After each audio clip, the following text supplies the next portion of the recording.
A Swift Kick in the Ass, episode 172.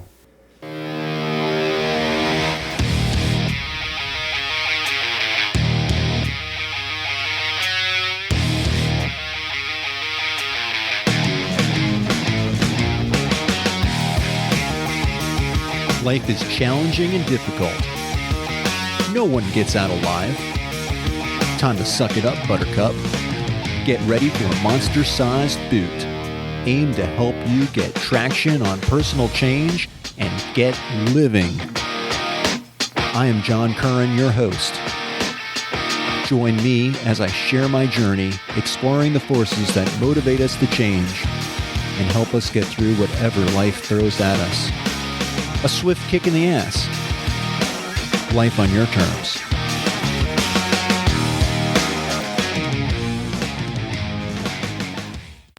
Welcome to another episode of A Swift Kick in the Ass. This is your host, John Curran.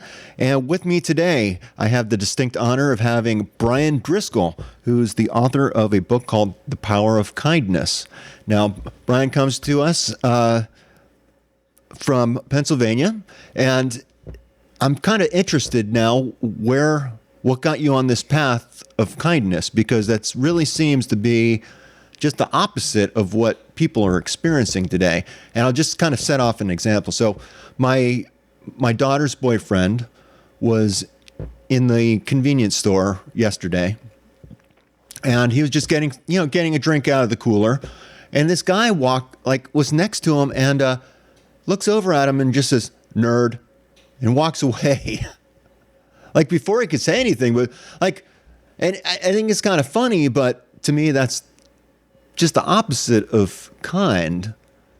And it seems like people are just poking fun at each other and making fun of each other and putting each other down, and it's really counterproductive, I think. So I'm very interested to hear your take and what got you on this path. Yeah, sure thing. So, yeah, thanks for having me on, by the way. Oh, you're welcome. Glad you're here. I started back in 1998. I used to be a troublemaker and get in all kinds of trouble, and I ran away. So I got pissed at my parents. I was 18 years old, so I wasn't a teenage kid. I was a higher teen, right? Okay. And I got pissed at my parents. I'm like, screw this. I'm out of here. So I went down to the Greyhound station in Pittsburgh, and I'm like, give me the next bus leaving. Next bus was going to Orlando. So I'm like, all right, hopped on it. Had maybe $250 in my pocket, some boxers and a duffel bag, stuff like that. And I went down to Orlando, right? So, you ever ride the Greyhound bus before? Oh, yeah. Okay, so you know. It's long. It's a long journey, and the type of people that usually go there are very interesting. Yeah. I'll just say that. From the law, that's how I'm traveling. Okay. Yeah. So I'm going down to I'm on there. That's on our next episode. How to escape the law? Travel by Greyhound bus. Right. I'm sorry. So I'm on the way down there, and it takes 24 hours to get there. So I remember I'm getting down there at 11 p.m. or something, and this is before cell phones and before Uber. And I was talking to a couple on the bus, and they're like, "Hey, where are you going?" I said, "I don't know. I'm going to figure that out." So they took me back to their place and helped me call around to find a motel. So remember, we're using one of those old yellow rotary phones. Oh man, yeah. Yellow pages. So I'm down there, and I get a motel room. It's $25 a night. So I'm like, okay, cool. And I still don't know what I'm going to do. I'm just like an idiot, just winging it. It's I'm just going somewhere with no money, no direction. Been there and done that. Yeah, right. But I'm sure a lot of people can relate. And I'm down there, and I figure, okay, I'm going to go get a job. I'm moving to Florida. I'm just down here now. So I go to Publix. It's a grocery store. And I'm like, hey, I want to get a job. They give me an application. And I realize you can't fill out an application if you don't have an address and a phone number. So I'm like, oh crap, what am I going to do here? So I grabbed the manager. I'm like, I'm trying to sell myself into the job. And he's like, dude, I can't. He's like, you wouldn't even get paid for 3 weeks anyways, even if we could do it, but we can't. So I found this place. It's called a job labor pool. You know what they are? The places you just you show up for the day. Oh yeah. So I found one of them. I'm like, okay, I'm going to go work at the job labor pool. They pay you the same day. You're also meeting the same types of people on the Greyhound. Right, the day laborer. Yeah. Right. So I get a job there, and guy picks me, we go and I'm carrying scaffolding across the parking lot. They were building some big fancy tree, and I'm pretty sure it was the Animal Kingdom's tree. Oh, cool. On it. And so I'm doing that, and I still ran out of money. Like I'm making $25 a day. The hotel costs $25 a day. You still got to eat. So I had a great idea. I'm like, you know what? I'm gonna go walk to the Greyhound station. There's a bunch of people there. I'm just gonna crash there for the night and save some money. So I grab my stuff. I'm walking to the Greyhound station. Some lady pulls up beside me in one of those old black Geo trackers, like the little small looking Jeep things. Oh, yeah. And she just looks at me and she's like, hey, it doesn't look like you belong here. Where are you going? And I didn't think anything of it really at the time, but I explained it to her, and she took me back to her place with her family, put me up for a couple nights, got me on my feet, and then I ended up coming back to Pittsburgh. She spotted me $300. I'm supposed to pay her back. I lost her contact info. Like, I came back to Pittsburgh, 20 years old, 21, start going out boozing, drinking, and partying. Like, it wasn't really top priority. Yeah. Eventually, I'm like, you know what? I got to pay her back, and I don't know who she is. So that's where it really started. Yeah. Like some random lady just like, which looking back too, it's like, I don't know, there's an angel looking out for me or something. Like, who picks up some kid on the side of the road? Yeah, and who, you take a chance doing that these days too, as well. I mean, I like to hear that kind of story because I've taken chances like that before, and it's always turned out just fine. I've never had an issue, but that thought crosses the back of your mind because you don't know who you're dealing with, and you have to hand it to her as well for taking that chance. Here's this young dude who's hanging out at a Greyhound bus station. Right. But her heart was obviously in the right place, and it set you on this path. Yep. Yeah, so that's where it originally started. It's like 25, I don't know, that was 98, so I don't know, it's what that, 27 years ago or something. Yeah. That's interesting. I think I was,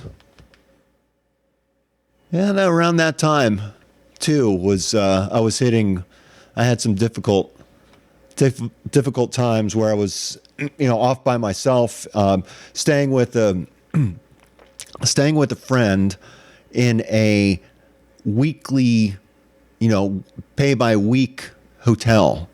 Yeah. And that, I will tell you, is one of the most depressing things I have ever gone through. I mean, basically crying yourself to sleep because you don't know what way to turn. I called my parents from a payphone because I was totally broke, didn't have a job, I was technically homeless as well. And I talked to my friend who lived in the area, and she's like, why are you staying in that hotel? She's like, come over here and we have a spare bedroom. Stay as long as you want. And took me in. And I got back on my feet, got another job. And I mean, I had my then girlfriend, who turned into my wife because she stuck with me through that most difficult time in my life. And I knew if she stuck with me through then, she'd stick with me through anything. So, right. Yeah, I totally understand how that can get you on a path. And I think about that as well, helping other people just because it's the right thing to do. We should be helping each other. And it seems like society is teaching us to not trust people, to not take that chance. And this podcast is really about disrupting conventional belief. And so this is a perfect topic, honestly, because, granted, don't just, don't just stop for every hitchhiker on the side of the road, and if you do, I mean, take warning that you don't know who you're dealing with. But I think we need to be open a bit more and do things cautiously and try to do them as safely as we can, but, not put ourselves at great risk. But I think we have to take that step forward at times, and help each other. I mean, the climate these days is that the government's cutting safety nets. So I think we're going to have to help each other. We're not going to have a choice. So that can be a good thing. 100%. So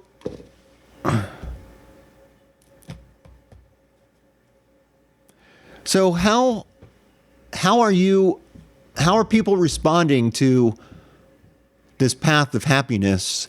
And do you ever get pushback on like, oh, that's a load of crap, happiness? I'm never happy, or just meet these unhappy people. And how do you handle that? Well, so I'm a data guy. I always want to know, because I'm the same way. I'm like, okay, hey, prove it, right? So I'm sitting there thinking, this lady helped me out. I'm like, okay, she did one thing that changed the trajectory, kind of like your friend that did when you were in the hotel too, where you got to stay by the week. She did one thing that changed the trajectory of your life. Right? Yes. So I look, it's like, okay, everyone says small acts make a big difference. Let's see if we can prove it. So I had an idea back in 2009. I went onto Craigslist. I had this idea. I'm like, I'm going to go onto Craigslist, post an ad in a random city saying, hey, I'm going to come to your city, help you out. I don't want anything in return. Just pay it forward. And Chicago happened to be the city. I just like closed my eyes and like picked the city. Cool. You ever been on Craigslist? Oh yeah, a long time. I mean, a long time ago, but yeah, I actually think I went recently. Okay. Yeah, so I go on there, I post this thing on. It's like, hey, I'll come to your city, help you out if you need any help. And my main thing is I'm just curious. I'm just curious to see, are people even going to respond to the post, let alone what I'm doing next? Because I kind of just like do things and then take the next step. Like I just like to take action. So I post this and people start hitting me up. They're like, yeah, you know what? I need help with, one guy needed help picking up a car. Like he just bought a truck and he didn't have a ride. There was no Uber. One girl needed help taking down a swing set. One guy needed a car battery. So it's like real small things. Yeah. I was thinking people are gonna be like, you know what? I need $1,000 because I can't pay my rent or something. Right. So what I did is I hopped in my car. I went on a Friday. I'm like, screw it. I'm gonna go do this and see what happens. So I hop in my car on a Friday, drive from Pittsburgh to Chicago. It took like, I don't know, 10 hours or something. I went and helped these people out, documented it on a little camcorder, like one of those ones you like flip open. And came back, and I didn't know what I was going to do with it. So what I did is I edited the video and put it on YouTube. And what it was just pictures. So like one guy needed help, so we picked up his car. His name was Mike, real cool dude. One guy just needed a car battery. One lady got a swing set on Craigslist, and she just needed help taking it down. The cool thing was the guy I helped get the truck came and helped her take it to the location. One person was demoing a bathroom. He's like, yeah, if you give me a hand for a couple hours, that would be cool, taking out the debris. One guy needed he worked at a homeless shelter. He's like, hey, if you got clothes and stuff, bring it up. So I documented, I put it on YouTube, and I get a couple people hitting me up. They're like, oh, you know what, that really made me feel good, or it made me do something. So I'm like, okay, that proved to me that one action can do something different. And then the media started hitting me up. And they're like, hey, can we do a story on this? And I said, well, I did this anonymously. Like, I didn't. Right. My name's not on it or anything. I said, this is anonymous. If you'll do this story and not include my name, I'm cool with that, because I want to keep it on. Anybody can do this. If you see some white kid from Pittsburgh, maybe it's because he's young, maybe it's because he's single, and then you get ideas why you can't do it. A couple of them turned me down. And then one girl at the Windy Citizen, she's like, hey, let me talk to my editor. So she went and talked to the editor. She's like, if we can talk to the people you helped and they can verify it, we'll do the story. And it went viral. Wow. I'm sitting there, I'm like, okay, now that just proved to me in my head that things do have a ripple effect. Yes.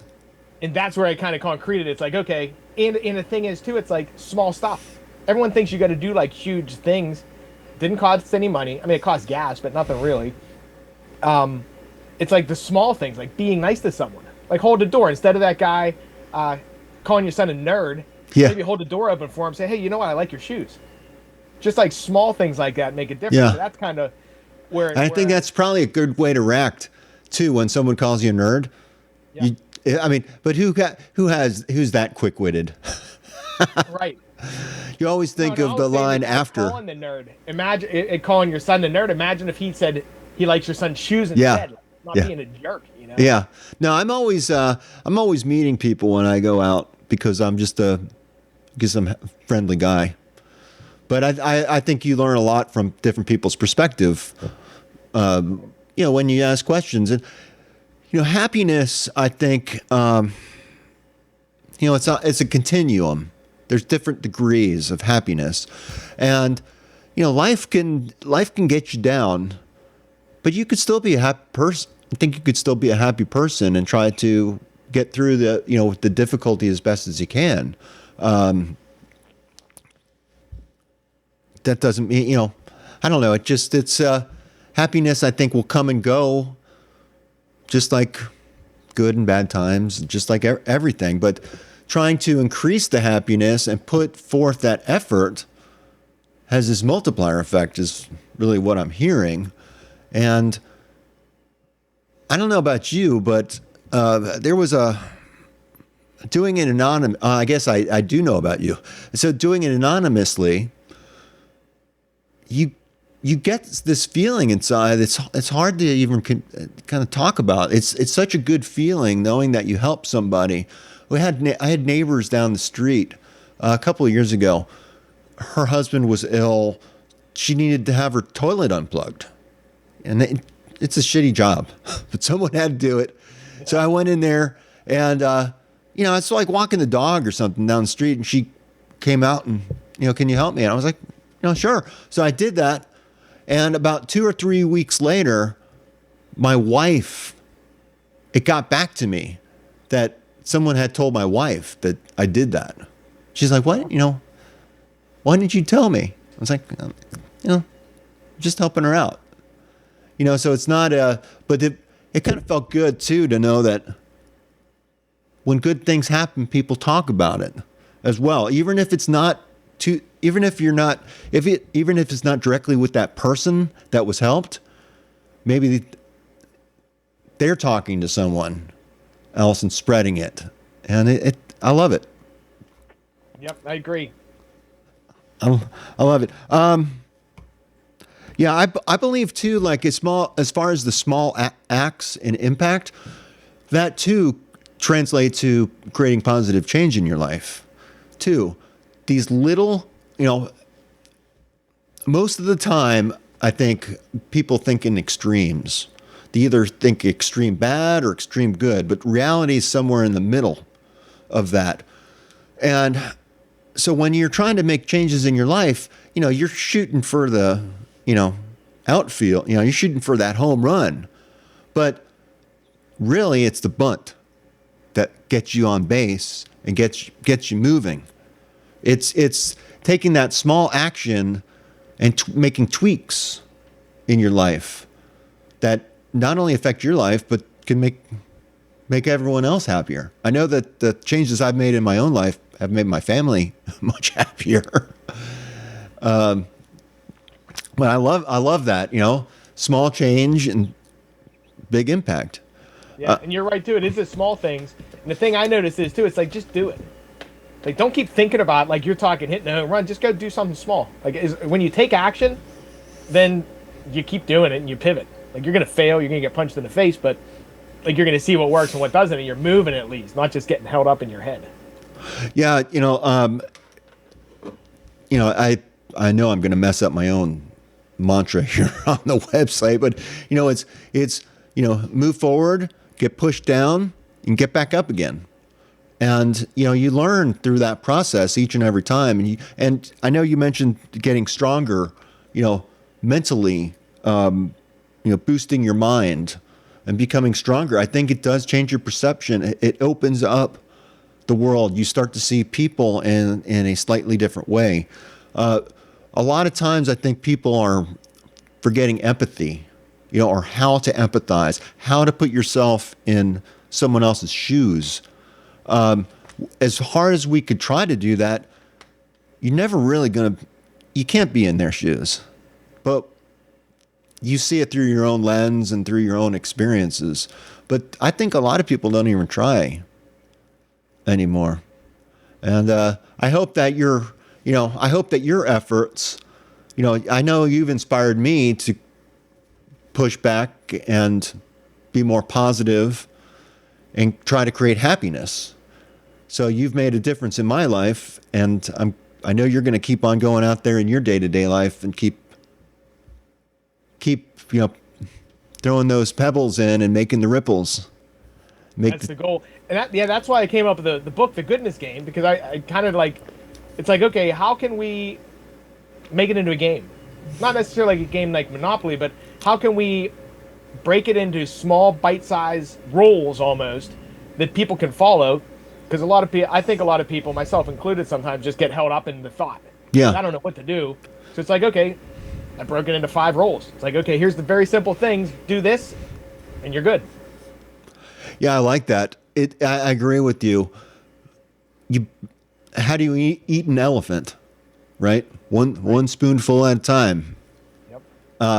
Kind of the same thing. But what I've learned is that those steps, I mean, when you're trying to learn something new, it helps to understand the process and the general process and the general flow of what you're trying to do. If you've never done it before, I mean, you're going to learn along the way all the ins and outs, but generally it's going to follow that path. And once you learn that path, it becomes repeatable. Kind of like a habit. I used to think creating habits was so difficult, but it really is not. It's only 3 steps. First you got to have an idea of what you want to change, the habit that you want to create. And then you need to take it.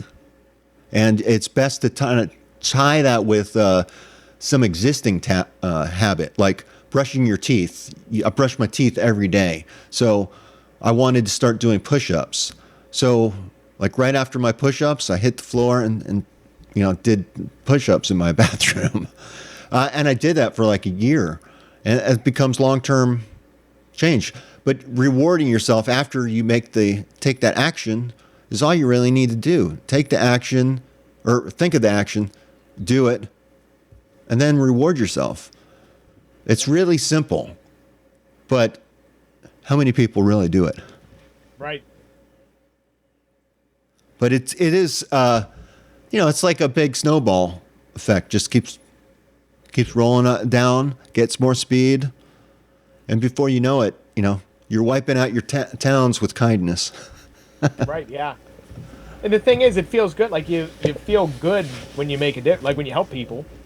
Yes. I mean, it actually creates a chemical in your brain. Like helping people it's actually a scientific thing too. It creates oxytocin. You feel good. So if you're feeling depressed, go help someone. You might feel better. Yeah, that's true. That's a good point. You might think you're depressed, and you might be depressed, but there are other people who are out there who are in much worse shape than you are. And sometimes seeing that and being able to relate to other people who are maybe going through something similar, but, no two are exactly the same. I mean, it can make you feel like I've listened to Dave Ramsey. Have you ever listened to, financial advice on Dave Ramsey? When you listen to the stories that his listeners tell about how their family totally screwed them financially, signed up for all these credit cards in their name, and they're held responsible for it. And, it's just crazy. You actually start to feel really good about yourself and your family because they haven't done that to you. But, I don't know. It's kind of, it does give you perspective, and it's like, oh, you know what? I don't really get along with my parents, but they're nice people. Right. And they're not trying to steal hundreds of thousands of dollars from me, but there are families out there that do it, right. So I agree. It's again, a part of being out there and being aware. Mm-hmm. And the more you go out there, the more you do it. I agree. Yeah. 100%. Let me ask you, did you ever, so you never found the lady who picked you up and changed your life? Nope. I know. I think her son's name was John. I know she lives like 50 minutes outside Orlando.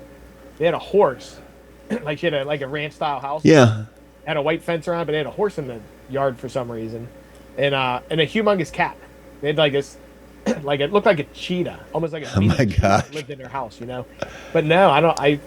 I've been looking. I asked my mom even. I'm like, because she had her contact info from back in the day. I'm like, hey, do you have that by any chance? She looked everywhere. It just lost. That's got. I can relate to that as well, because I'm sure that if you could meet that person, that would I'm sure you'd have a lot to say. It would be a very good memory in your life, and let her know what what you did and what you did with that action. Right.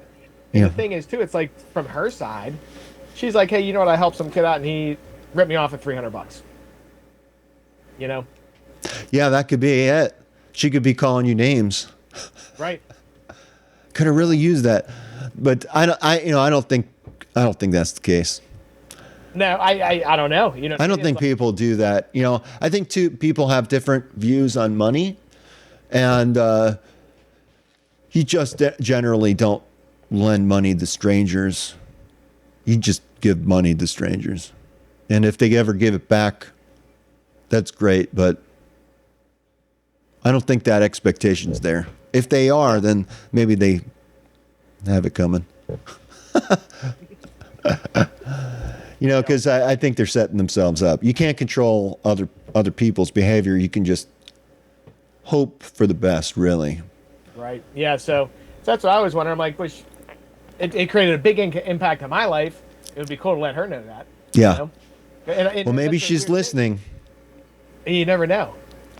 And that's the thing too. It's like when you do something, you think it's like, oh yeah, I just did something to help someone out. It could make a big impact in their life. You never know about it. So that's the kind of cool thing about it. Yeah, no, I totally agree. It is very cool, and I hope our listeners, kind of take to heart what we're talking about here, and it really does begin with an individual person, and for me, I think it's a choice. I think you can make a conscious decision and say, I want to be a nicer, happier person. So I'm going to start putting more of that out there in the world and see what comes back, I think, really. I talk on the show, I talk about life on your own terms. And unfortunately, I think life on your own terms is more associated with conditions and situations that people come into not by choice and that are really bad, like losing their job, becoming homeless, terminal illness. Those are terms that really help define your character. But this also, what you're describing is your life and some of the terms that you've had and how you made those a really bad time of your life, and you turned it into something very positive. And you continue to do that and take this on as your mission.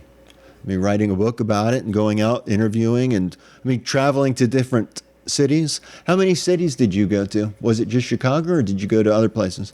Yeah, just Chicago. This was it's so weird because ever since then, I'm always thinking it's like, okay, you know what? I want to do something to inspire kindness, but it's cringy to like most of the stuff on social media you see, I'm not comfortable doing. I look at it, it's like, it's almost not acceptable to talk about doing good things. It's like, hey, look at me. So it took me like 15 years to figure out how can I package this up to actually get it out, but also not be like braggy or like cringy. You know what I mean? Yeah. No, I get that. So how would people get this book? They can go to Amazon, pick it up. The website's goodnessgame.com. I can give you a couple of the rules out of it too if you want. Awesome. Perfect. Yeah, so basically here's what the premise is. The premise, we made it. It's called The Goodness Game. It's a game about goodness. So have you ever watched Fight Club? Oh yeah. Okay, so rule number 1, like Fight Club, like you don't talk about Fight Club. Rule number 1 is give without remembering. So you're just basically doing things to be nice, right? Not looking for bragging and all that kind of stuff. The second thing is it's find out what your helping style is. So for example, I hate cleaning my house. Some people are like, love cleaning. They're like, I put my headphones on, it's so relaxing. Mm-hmm. And I looked at there's different ways to help people. So like you can pay with sweat, you can pay with money, you can pay with time, pay with empathy. So it's like I'd rather give somebody a check and donate than pay with sweat. Like I'm not the guy to call if you need your brakes changed and you don't know how to do it. But some people are built for that. So it's like, yeah. The way I came down to it, it's like take a piece of paper, draw a line down the middle, put gives energy on one side of the paper and takes energy away on the other side. Look what you do for a week. And then whatever's on that gives you energy, meaning you can do that and you still have a ton of energy and you can do it all day long, that's your helping style. It's like whatever you're doing there. If it's like working with kids maybe, or brainstorming with people, or doing Meals on Wheels, like whatever's on your gives energy, do that. Whatever's on your takes energy away, like don't do that at all. It's going to burn you out. That's really, that's great. I love it. I love it. And I think a lot of people who listen are looking for practical ways to understand this, understand their life, understand what's going on, understand their feelings. A lot has happened in the last 4 years for me. This podcast actually I started out with a co-host, and he died of brain cancer about 5 years ago. And I've continued on the show without him because that was, our dream was to get out there and start trying to help people create positive change in their life. And in tune, we were going to try to create positive change in our own life because no one really knows what they're doing. I mean, it's trial and error, and what works for me may or may not work for you. So, we have to get out there, put ourselves out there, and start relating to each other. Especially I think with technology, the way it's, it's going to steamroll us down. AI is so powerful, and the more I work with it, the more I just realize it's going to change society in so many ways. But one way that it cannot change is how humans relate to each other and communicate with each other. And the human skills are going to come back in need because computers can't do that. Right. So, I think it's awesome to, and you just gave someone a tool that they can use to, make the dividing line. And if it gives energy or it takes it away, I've done that with diet, and looking at how things like doing the elimination diet, right, and then adding things back in. And what I've learned from that is, things I would never expect. I would never know if I didn't go through that process and that exercise. So, I challenge the listeners here to do what Bryan says. Just take a sheet of paper, write it down, divide it down the middle, and start thinking about it, and do it for over a week. And you're going to see a trend, and you're going to see things that you might not have ever imagined. You'll start to see things, and things will start to make sense. And to me, I think that's where you get the traction is in these little things. It's very simple. You don't have to be complicated.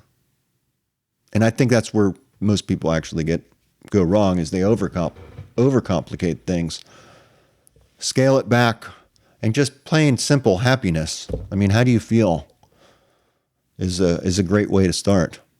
Right. Yeah, and it is the simple things too, because it's like you find out what your helping style is, and then you budget. It's like, okay, hey, am I a financial helper? Okay, where's the money come from? Or am I a time helper? Where's the time come from? Or am I paying with empathy? Like, and it's like, okay, am I going to cut out Netflix for 30 minutes a night and do something? Or am I just bulking my time that I want to spend to Saturday for 2.5 hours, whatever? And it's like now you have a plan and boundaries, because you get involved with some places, especially organizations, they want to rope you into everything. It's like, you now know I got 2 hours a week. I can help you here, but if you need help with that other thing too, we have to do it next week because you end up working 40 hours a week at some of these charities, No, you're absolutely right. I had a thought that connected to what you were talking about, and it just totally escaped me. But no, I totally agree with you. It'll come back after the call. Right. You know what else I noticed too? Sure. I noticed I put in the book too. Not everybody's your assignment. Like that's actually one of the rules. It's like you need to be aware you can't help everybody.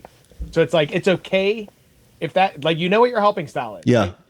Yeah, if and you don't fall in that, you're not like it's okay for me to like recommend you to somebody else, basically. And actually, that was the point I was going to make, is that I've read about kind of similar approaches in marriage counseling. So recognizing that that spouses, even though they're close, they're two different people. No matter how close two people are, they're still two people. And some people might have a different, see happiness in a different way and get happiness in a different way. And you think you're giving your spouse happiness because what you're doing gives you happiness, but they don't think that way.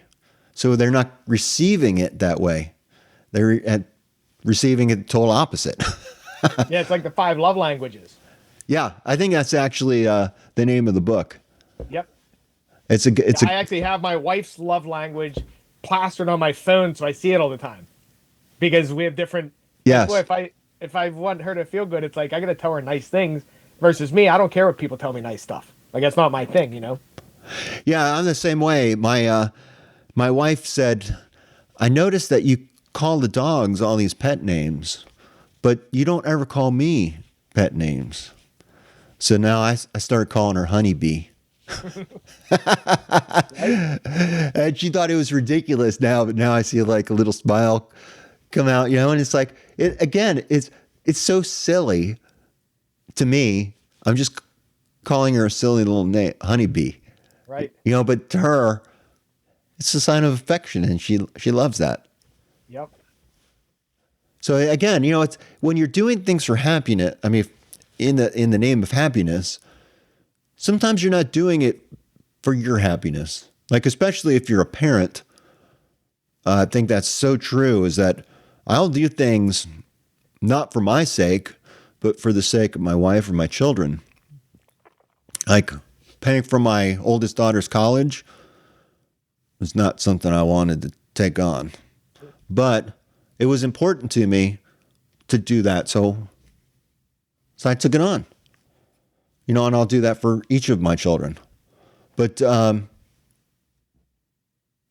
guess in the long run, maybe I'm delaying my happiness, and because I want to just give them the best, possible life I can. And I think that, I think getting an education is a good way to start. Yeah. Well, your happiness will come from when they're succeeding. Yeah. It's like, hey, you know what? I was able to contribute to that. Yeah. Yeah. My oldest, actually, she's 22 years old. She just graduated from college and she's trying to get into graduate school.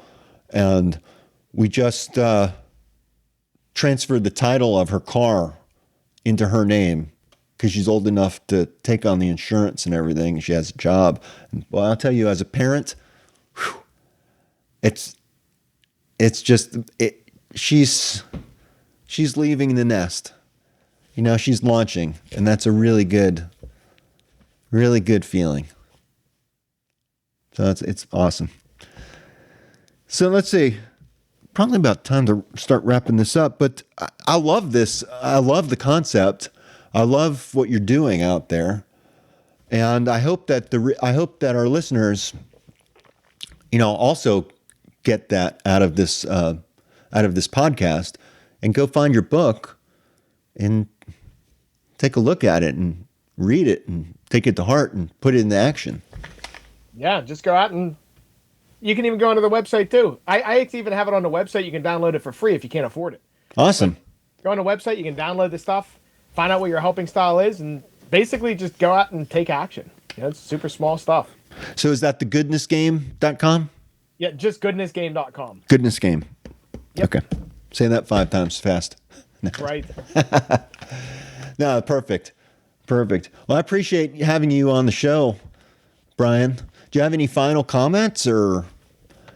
No, I would say, yeah, thanks for having me on. And I'd say the final comment would just be, just go out there and do something. Like small things, just take action, see where the road goes.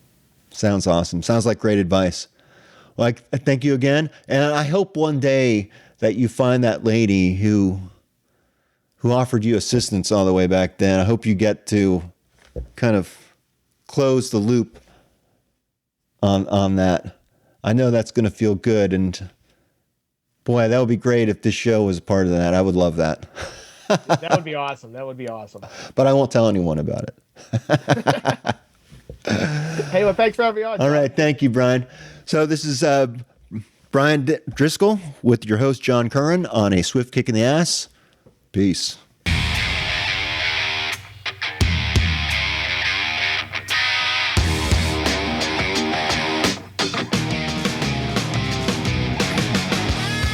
This marks the end of another episode of A Swift Kick in the Ass, placing it directly in the can. As much as I like to talk, even I have my limits. It's time to go. Catch me on the next show. For better or worse, whether you like us or not, please leave comments wherever you get your podcasts. Follow us on Twitter. Visit our home on the interweb. I think you can leave me a voicemail there. You can also email me at john@aswiftkickintheass.com. It's been my extreme pleasure. I hope you got a lot out of it. I hope you got your ass moving. Until then, until the next time, I'm out of here. Peace.